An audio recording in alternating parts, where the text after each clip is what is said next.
Now the next topic which we will start today is the mechanism of the muscle contraction. ये थोड़ा सा मैंने आपको YouTube से वीडियो भी एक भेजा था जिसमें कि स्लाइडिंग फिलामेंट थ्योरी को जो था वो एक्सप्लेन किया गया था.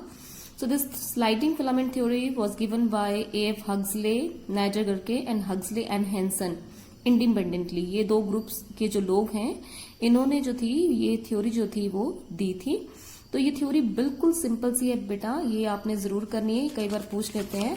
अगर इसके डायग्राम की बात करें या एक्सप्लेनेशन की बात करें तो मैं प्रदीप को प्रेफर करूंगी क्योंकि इसमें डायग्राम जो है वो ज्यादा एक्यूरेट है और ठीक है. Now sliding filament theory, what is it?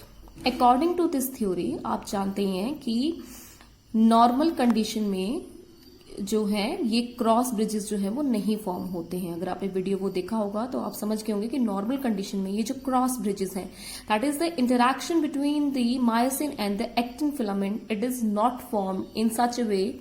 इस तरह से क्रॉस ब्रिजेस जो है वो अटैच फॉर्म में नहीं होते, यानी कि हेड जो है वो अटैच नहीं होता है. ठीक है, लेकिन जैसे ही स्टिमुलस आता है, जैसे ही स्टिमुलस आएगा आपके कहां पर, मोटर एंड प्लेट पर, यहां पर आपका ये मोटर न्यूरॉन आया, यहाँ पे स्टिमुलस आया. स्टिमुलस के आने से यहाँ पर कुछ एक्टिविटी होती है, वो आपको मैं बाद में बताती हूँ. तो यहाँ पर action potential, new action potential जो है वो जनरेट होता है. यहाँ पर नया एक्शन पोटेंशियल जनरेट होता है due to the stimulus in the motor neuron. और उस एक्शन पोटेंशियल की वजह से यहाँ पर जो है स्लाइडिंग ऑफ द फिलामेंट्स जो है होती है, जिसे हमने स्लाइडिंग फिलामेंट थ्योरी कही है, which explain the mechanism of the muscle contraction. तो सिंपल मैकेनिज्म पहले करेंगे, उसके बाद जो भी यहाँ बायोकेमिकल रिएक्शंस हो रहे हैं, जो भी यहाँ पर चेंजेस हो रहे हैं बायोकेमिकल, वो बाद में करेंगे. So what happens when the stimulus arrives, तो उस समय पे क्या होता है कि ये जो हमारे क्रॉस ब्रिजेस हैं, आप जानते हैं इनके टॉप पे क्या है, हेड है, हमारा मायोसिन हेड है. ये मायोसिन हेड जो है that get attached to the secondary actin filament. It get attached to the active site present on the secondary, आपके सेकेंडरी एक्टिन फिलामेंट. ये एक्टिन फिलामेंट के एक्टिव साइट पे जो है वो अटैच हो जाता है. ठीक है, ऐसा ही सबके साथ होगा.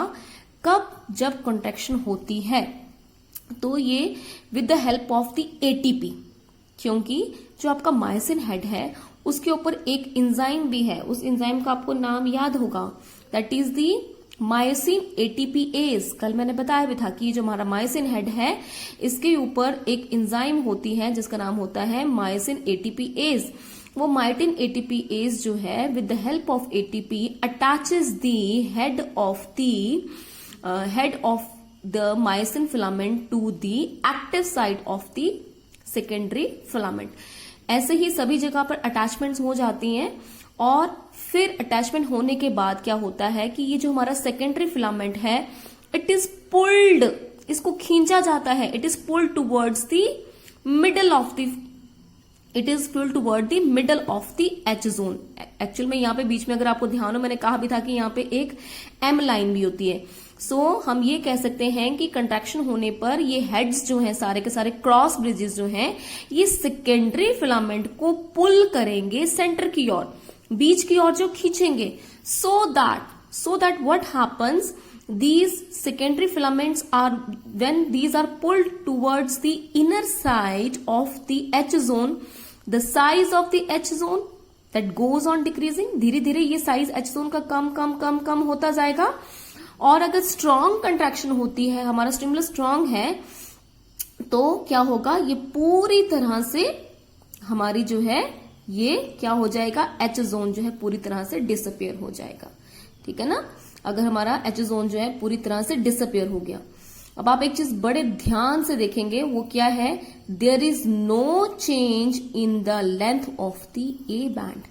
ए बैंड कहां से लेके कहां तक होता है आपका, यहां से लेके यहां तक जहां पर आपका मायोसिन फिलामेंट है.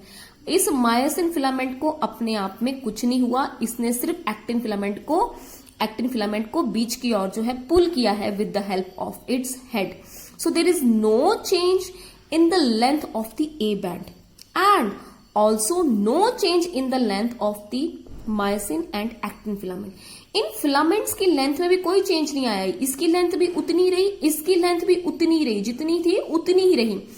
बस क्या हुआ कि they are pull towards the H zone and H zone that get disappeared। लेकिन जो हुआ वो क्या है, H zone डिसअपियर हो गया, Z line they move closer. ये Z लाइन जो यहां पे हमें दूर दूर दिखाई दे रही है, ये Z लाइन अब जो है वो थोड़ा सा नजदीक आ गई है, आपका आई बैंड भी जो है वो छोटा हो जाता है। ठीक है, इसी तरह से सभी जो भी हमारे सार्कोमियर्स, साइड बाई सार्कोमियर्स है, उन सब में ऐसा होगा और एज अ होल हमारा मसल जो है वो क्या हो जाएगा, कॉन्ट्रैक्ट हो जाएगा। सो स्लाइडिंग फिलामेंट थ्योरी क्या बोलती है कि आपके प्राइमरी और सेकेंडरी फिलामेंट की लेंथ में कोई चेंज नहीं आता है, but during the contraction this secondary filament this slide over the primary filament so that the H zone that disappears, the Z line they come closer and the length of the sarcomere that becomes shorter। यहां पर sarcomere कहां से लेके कहां तक होता है आप जानते हैं, the length of sarcomere is from one Z line to the another Z line. तो यहां पर सार्कोमियर की लेंथ ज्यादा है, यहां पर सार्कोमियर की लेंथ क्या हो गई है, कम हो गई है। ठीक है, तो जब भी कॉन्ट्रैक्शन होगी तो ये इस तरह का फिनोमेना होगा, और जब रिलैक्सेशन होगी तो क्या होगा, रिलैक्सेशन होगी तो क्या होगा, ये दोबारा से क्या होगा, ये जो हमारे मायोसिन हेड्स हैं ये पुल बैक, ये दोबारा से आपके सेकेंडरी फिलामेंट्स जो हैं अपनी वापस पहली वाली पोजीशन में आ जाएंगे eight the time of relaxation. In the absence of ATP and calcium ions, जो आपको रोल इनका बाद में बताया जाएगा, ये जब कैल्शियम आयंस और एटीपी नहीं होता है तो मसल्स रिलैक्स करती है और सेकेंडरी फिलामेंट वापस अपने पहली वाली पोजीशन में जो है वो आ जाते हैं। So this is all about your sliding filament theory. ठीक है ना, तो आपका ये चीजें आपने ध्यान रखनी है कि इसमें क्या क्या चेंजेस आए हैं और क्या क्या इसमें जो है वो चेंजेस नहीं हुए हैं, क्योंकि कई बार ये पूछ लेते हैं। ठीक है ना, तो ये आपने कर लेना है, इसका डायग्राम भी आपने बना लेना है और इसकी एक्सप्लेनेशन भी आपने जो है अपनी कॉपी में लिख लेनी है। अब बात कर लेते हैं थोड़ी सी की एनर्जी। अब मैंने कहा था कि यहाँ पे एटीपी के फॉर्म में जो है वो एनर्जी यूज अप होती है, तो वो एनर्जी जो है वो कैसे उसको हम बताएंगे, तो वो थोड़ा सा बता देती हूँ आपको। Energy for the muscle contraction, कि हमारी एनर्जी जो है वो कैसे हमें मिलेगी फॉर द मसल कॉन्ट्रैक्शन। आप जानते हैं your muscles they have the high supply of the blood, आपके मसल्स को ऑक्सीजन की सप्लाई ज्यादा मिलती है with the help of the haemoglobin if you are performing any exercise. लेकिन जो हमारे मसल्स होते हैं उसके पास अपना अलग तरह का स्टोरेज ऑफ, अलग तरह का अपना पिगमेंट भी होता है जिसे हम मायोग्लोबिन कहेंगे, जो थोड़ा सा हीमोग्लोबिन से डिफरेंट है और स्पेशली आपको मसल सेल से मिलेगा। It act as the store house of the oxygen and at the time of the muscle activity this myoglobin will release the stored oxygen. ठीक है, if haemoglobin is not sufficient to provide if hemoglobin is not capable to provide the sufficient oxygen, then myoglobin will release its oxygen। ठीक है, अब होता क्या है कि आपकी, मैंने यहां पर भी आपको पीछे बताया डायग्राम में कि एनर्जी जो है वो हमें किस फॉर्म में मिलेगी, एटीपी के फॉर्म में। तो ये एटीपी जो है वो वाटर के साथ रिएक्ट करेगी और ये हाइड्रोलाइज हो जाएगा एंड एटीपी आप जानते हैं इट इज अडीनोसिन ट्राइफॉस्फेट, यानी कि अडीनोसिन मॉलिक्यूल के साथ कितने फॉस्फेट लगे हैं, 3 लगे। तो जब एक निकल जाएगा, एक इनऑर्गेनिक फॉस्फेट निकल जाएगा तो पीछे कितने बचे, 2, that is ADP plus pi and energy is released and the enzyme which is required for this reaction is myosin ATPase। This myosin ATPase is present over the head of the cross bridge। Cross bridge के head पे होता है, हमने कल ही देखा था। इसकी presence में ये एनर्जी जो है वो रिलीज होती है और ये एनर्जी जो है फिर कॉन्ट्रैक्शन के काम आती है। नाउ लुक, ये जो एटीपी है, जितना एटीपी हमारे मसल्स में अवेलेबल है ये बहुत कम होता है और अगर आपकी मसल 10 बार लगातार कॉन्ट्रैक्शन करे तो ये एटीपी जो है वो खत्म हो जाता है।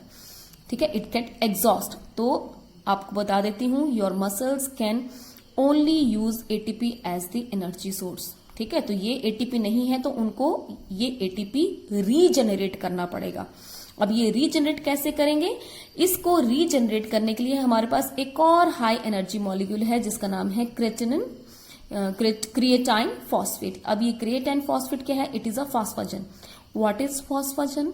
Phosphogen are those high energy molecules which can provide high energy phosphate to the ATP। कोई भी हाई एनर्जी मॉलिक्यूल जो कि प्रोवाइड करेगा एटीपी को एक फॉस्फेट, जिससे कि उसकी यहाँ पर रीजनरेशन हो सके, उसे हम फॉस्फोजन कहते हैं। तो हमारे मसल्स में जो यूज होने वाला फॉस्फोजन है वो कौन सा है? Creatine phosphate. अब ये क्रिएटिन फॉस्फेट जो है, जैसे कि नाम से पता लग रहा है कि इस क्रिएटिन के पास फॉस्फेट है, ये क्या करेगा? इस एडीपी के साथ रिएक्ट करेगा कॉन्ट्रैक्टिंग मसल में, और एडीपी को अपना पी जो है, एडीपी को अपना पी दे देगा। जब अपना पी दे देगा तो ये खुद अकेला रह गया, अपने आप क्रिएटिन रह गया, and your ADP that becomes ATP on getting one inorganic phosphate from the creatine phosphate। इसका फॉस्फेट लेके ये ATP बन गया। नाउ अब ये ATP जो है आपकी मसल कॉन्ट्रैक्शन के लिए यूज होगा। Now look what happens, this creatine phosphate is also not enough to provide energy for your muscles for further contractions। इसका जो स्टोर है आपके मसल्स में, जो क्रिएटिन फॉस्फेट का स्टोर है, वो भी लगभग 1 मिनट में ही खत्म हो जाता है। अगर आप हैवी एक्सरसाइज कर रहे हैं तो क्रिएटिन फॉस्फेट का भी स्टोर 1 मिनट में खत्म हो जाता है। सो अब क्या करें? अब हमको एटीपी कौन देगा? अब हमें एटीपी मिलेगा by the aerobic respiration of the carbohydrate. Carbohydrate क्या है? जो आपकी मसल्स में स्टोर्ड कार्बोहाइड्रेट है वो कौन है? ग्लाइकोजन। आप जानते हैं हमारी बॉडी में जो एक्सेस ऑफ कार्बोहाइड्रेट है वो स्टोर हो जाता है in the form of the glycogen, and lot of fats are also present in your muscles. तो अब नया एटीपी जो है वो हमें एरोबिक रेस्पिरेशन से मिलेगा, और एरोबिक रेस्पिरेशन जो है उसके लिए सबस्ट्रेट कौन से हैं? ग्लाइकोजन और फैटी एसिड्स।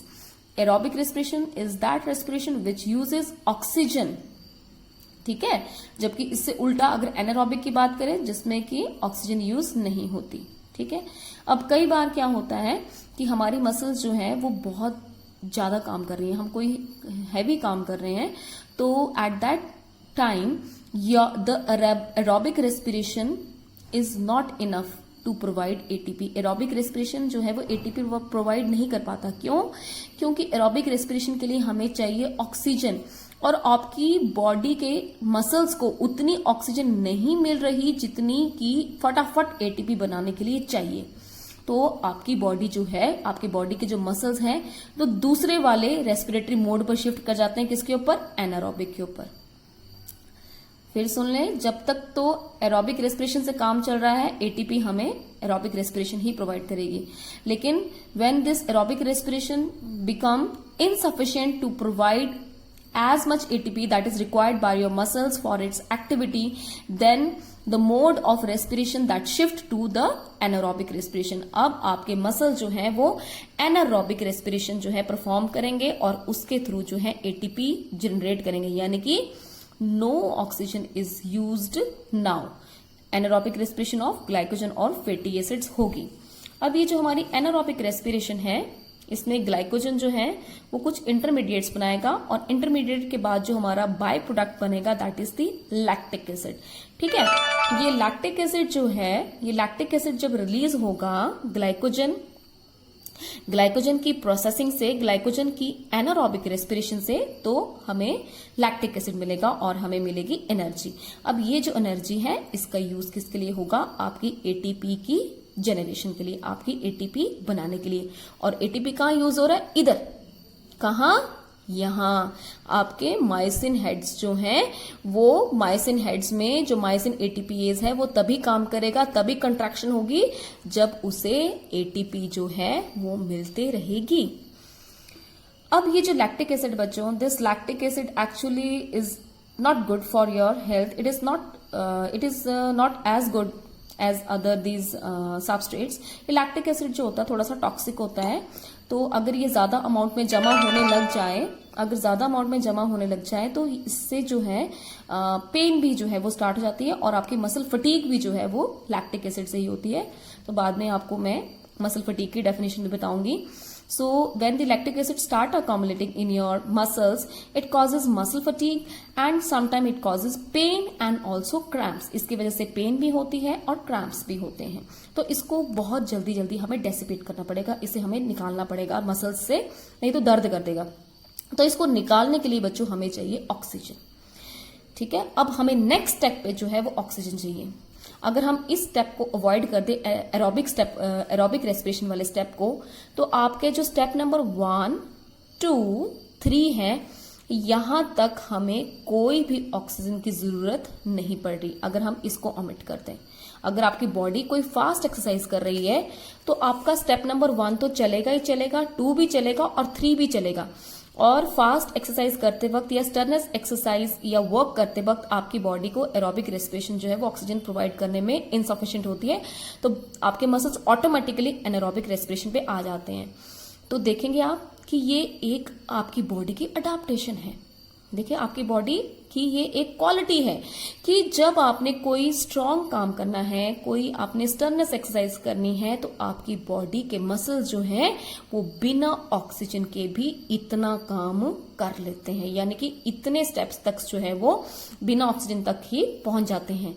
हाँ, आपको दर्द कब होने शुरू जाएगी मसल्स में? जब ये एकॉमुलेट होना शुरू हो जाएगा। तो इसको जो है इसका आगे इसके जो प्रोसेसिंग के लिए, ताकि ये एकॉमुलेट ना हो, इसके बाद हमें नेक्स्ट स्टेप पे जो है ऑक्सीजन की जरूरत पड़ेगी। यहां तक हम बिना ऑक्सीजन के भी काम हमारी बॉडी जो है वो कर लेती है, हमारी बॉडी के मसल्स काम कर लेते हैं। Now the coming to the step number 4। Step number 4 पे क्या होता है बच्चों? स्टेप नंबर 4 जो है यहां पे क्या होगा, अगर हम लैक्टिक एसिड को 5 पार्ट्स में डिवाइड कर लें तो 1/5 ऑफ द लैक्टिक एसिड है वो अब हमारी जो है ऑक्सीजन यूज हो रही है। ऑक्सीजन के साथ कंबाइन करके ये बनाएगा carbon dioxide, water and energy. Now this energy is in the form of the ATP, right?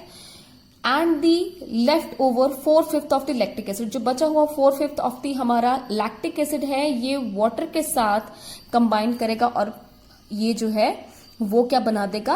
Glycogen. Lactic acid जो है वो ग्लाइकोजन बना सकता है, ग्लाइकोजन जो है वो लैक्टिक एसिड बना सकता है। ये इंटर कन्वर्जन जो है ये डिटेल में अभी नहीं बताएंगे आपको, ये डिटेल में आपको बताएंगे बायोकेमिस्ट्री में। ठीक है, तो फिलहाल इतना ही कि लैक्टिक एसिड जो हमारा 1/5 ऑफ लैक्टिक एसिड है ऑक्सीजन के साथ मिलकर एनर्जी जो है वो रिलीज करेगा, और ये जो 1/5 ऑफ लैक्टिक एसिड से जो हमें एनर्जी मिली है, ये बाकी बचे हुए लैक्टिक एसिड को ग्लाइकोजन में कन्वर्ट करने में मदद करेगा। ठीक है, और अब ये ग्लाइकोजन जाके आपके कहां पर स्टोर हो गया? लिवर सेल्स में। यहां लिवर सेल से वापस कुछ ग्लाइकोजन जो है ब्लड के थ्रू कहां पहुंचा दिया जाता है? आपके मसल्स को। So the movement of this lactic acid from your muscles to the liver is explained with the help of a cycle called as the cycle of the Cauchy or the Cauchy cycle। तो इसको देखें हम थोड़ा सा, ये है आपका muscle glycogen यानी कि मसल्स में जो ग्लाइकोजन है। ठीक है, जब आप स्टर्नस एक्सरसाइज करते हैं तो ये मसल्स का ग्लाइकोजन जो किसमें कन्वर्ट हो जाता है? लैक्टिक एसिड में। अब ये लैक्टिक एसिड मसल्स का लीवर तक कैसे पहुंचेगा? You all know we require blood. कोई भी चीज जो है यहां से वहां ट्रांसपोर्ट होती है तो कैसे होती है हमारी बॉडी में बच्चों? ब्लड के थ्रू। तो मसल्स का जो लैक्टिक एसिड है ये ब्लड के थ्रू जो है कहां पहुंचा दिया जाता है? लिवर में। तो लैक्टिक एसिड कहां पहुंच गया? लिवर में। अब ये जो लिवर में 1/5 जो है वो तो कन्वर्ट हो जाएगा कार्बन डाइऑक्साइड और वाटर में, और इससे जो एनर्जी मिलेगी यहां पर जो हमें एटीपी मिलेगी, वो एटीपी जो है हमारे बचे हुए 4/5 ऑफ लैक्टिक एसिड को कन्वर्ट कर देगा किसमें? ग्लाइकोजन में। ठीक है, तो काफी जो ग्लाइकोजन है वो तो लिवर में रहता है, लेकिन कुछ ग्लाइकोजन जो है वो ब्लड के वो कन्वर्ट हो जाएगा ग्लूकोज में, और ग्लूकोज जो है वो फिर से कन्वर्ट हो जाएगा मसल्स में जाके ग्लाइकोजन में। अब ग्लाइकोजन की कन्वर्जन ग्लूकोज में या ग्लूकोज की कन्वर्जन लैक्टिक एसिड में, ये जो कन्वर्जन है बायोकेमिस्ट्री में आपको समझाएंगे, लेकिन शायद आप +2 करके आए तो थोड़ा आप जानते ही होंगे कि ये चीजें जो हैं वो इस तरह से चलती हैं। So this is cycle of कॉटी। तो ये आगे हमारे सारी की सारी चीजें हमारा सारा का सारा मैकेनिज्म, जिससे पता लगता है कि हमारे मसल्स को एटीपी यानी कि एनर्जी जो है वो कहां से मिली। Next definition is the muscle fatigue. Muscle fatigue जो है वो क्या है कि जब आप कोई बहुत देर तक कोई काम करते रहते हैं, आपके मसल्स को बार बार स्टिमुलेट किया जाता है, आप पत्थर उठा रहे हैं, बार बार उठा के एक जगह से दूसरी जगह पे रख रहे हैं, तो क्या होता है, there is reduction in the force of contraction. आपका मसल जो है उसकी कंट्रैक्शन की पावर जो है वो कम हो जाती है due to the prolong stimulation. अगर बार बार स्टिमुलस आ रहा है और आपके मसल्स को कंट्रैक्शन करनी पड़ रही है, तो जो आपकी फोर्स ऑफ कंट्रैक्शन है वो काफी कम हो जाती है और उसे हम कहेंगे muscle fatigue. Muscle fatigue basically किसकी वजह से होती है? It is due to the accumulation of the lactic acid. Lactic acid की कॉम्बुलेशन होने से अगर ज्यादा लैक्टिक एसिड कॉम्बुलेट हो गया है तो आपको बॉडी एक भी होगी, बॉडी में पेन भी होगी और कई बार हमें क्रैम्प्स भी जो है वो आ जाते हैं। ठीक है, so this is the theory of the contraction and the energy, how the energy is obtained for the muscle contraction. In the next video, we will study the entire biochemical process behind the contraction of the muscles.